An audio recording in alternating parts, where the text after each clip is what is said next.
Laws of probability. So this is just saying what I said.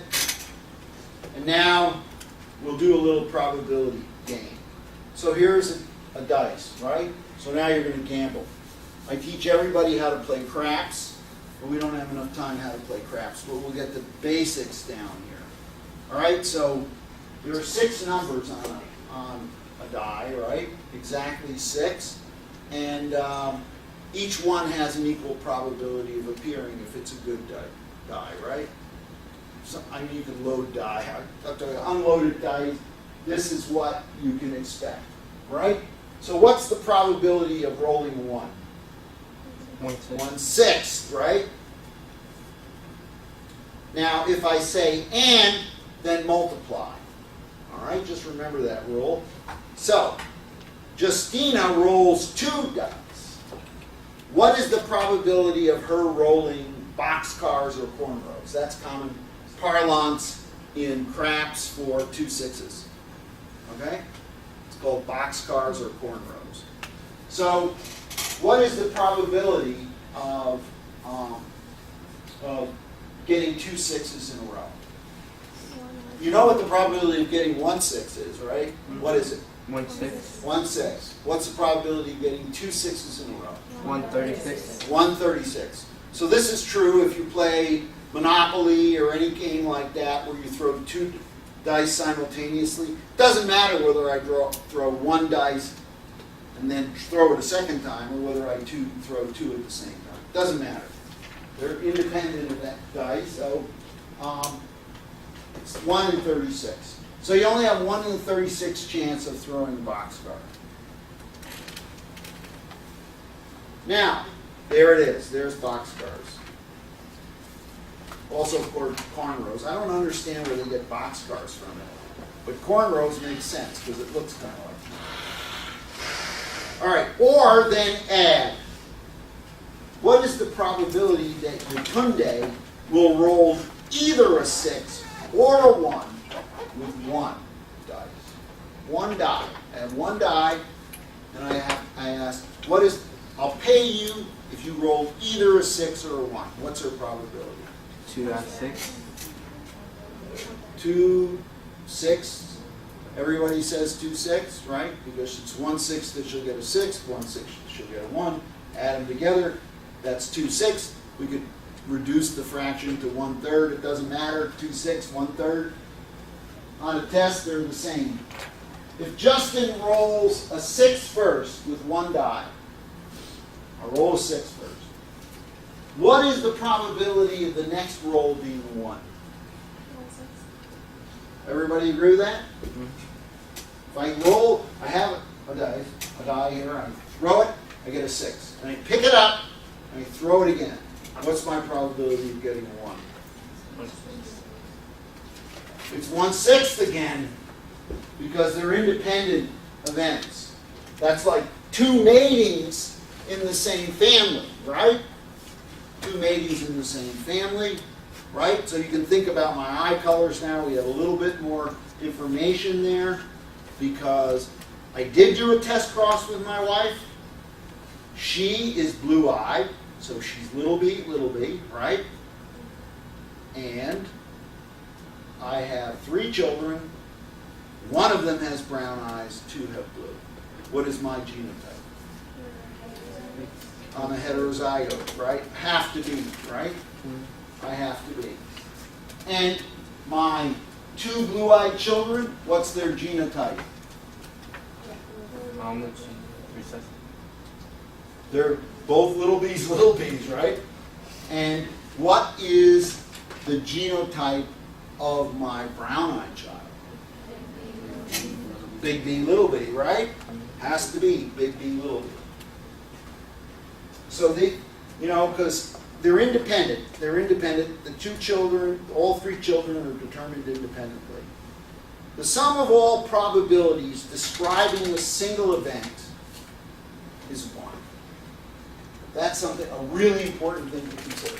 If I ask you, what is my probability of having either a brown-eyed child or a blue-eyed child? 1. 1. It's got to be one or the other, so the sum of the probability is 1. 100% will be either one or the other. All right. What is the chance of Yak Ting rolling anything but a 6 using one die? 5 out of 6. What? 5 out of 6. Yeah, that's correct. But how did you get it? Well, since your probability is 1/6 of rolling a 6, and your entire probability has to equal 1, you just subtract 1/6 from 1 and you get 5/6. Does that, you disagree with that? Oh, no. You think that's good? Yeah. You would give him like full credit on that question? Yeah, I think so. Well, that's good. I'm glad you're a fair teacher. All right. All right, if Channy rolls one die twice, what is the probability they will be different numbers? Now think a little bit harder.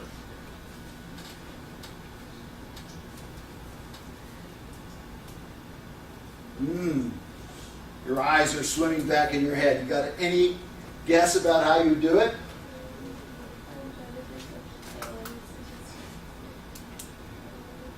So what's the probability you'll get some number on the first roll?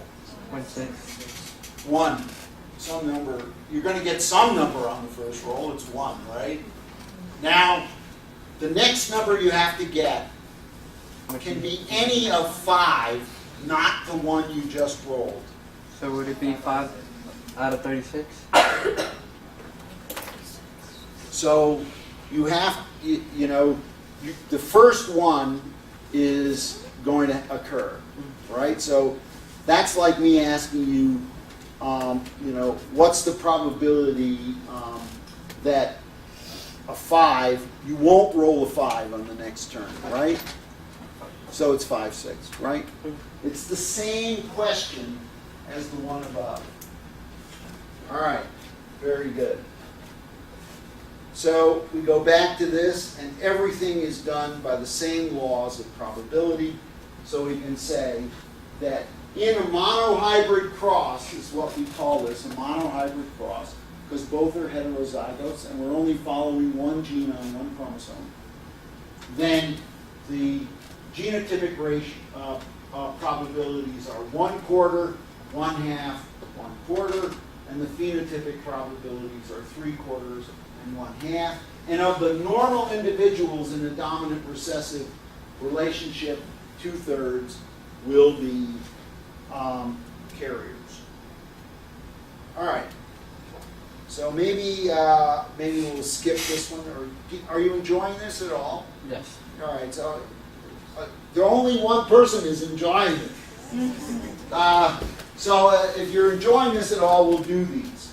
So here we go. You're a geneticist, and a lot of geneticists like to use fruit flies.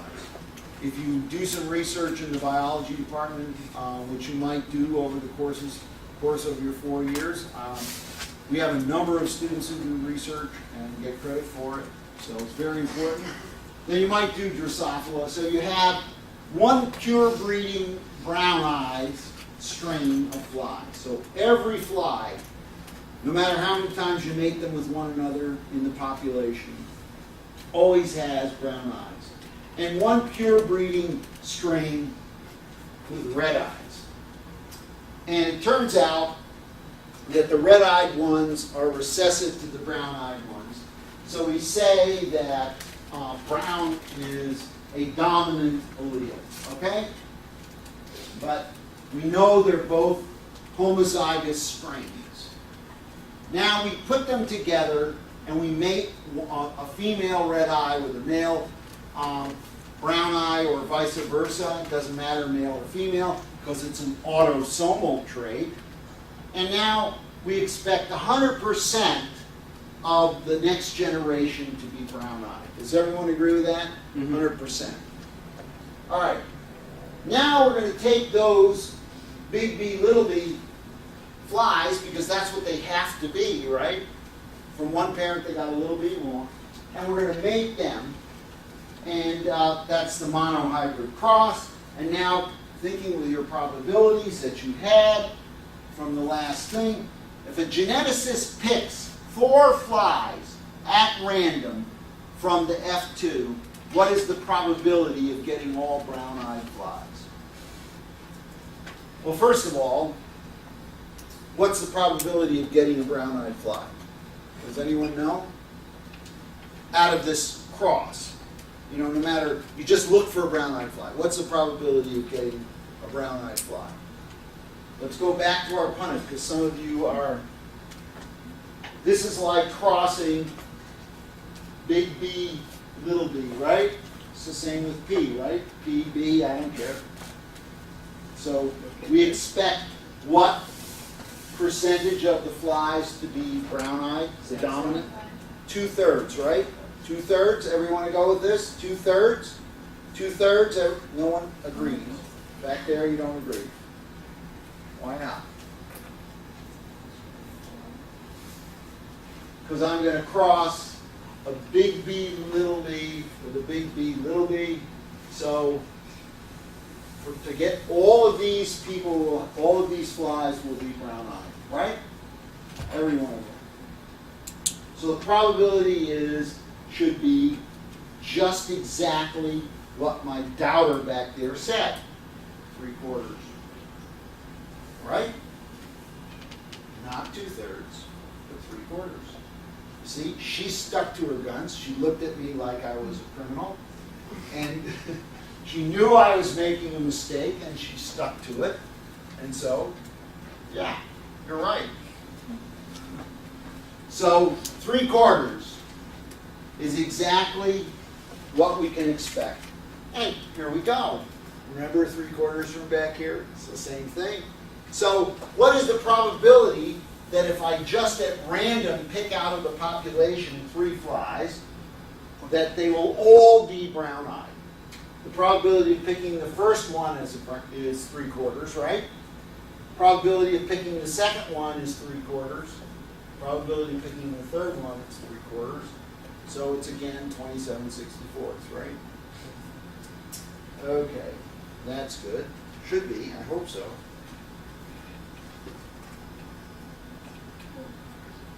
Oh, it's 4, so it's 81/256. So I'm sorry, I said 4 flies, not 3.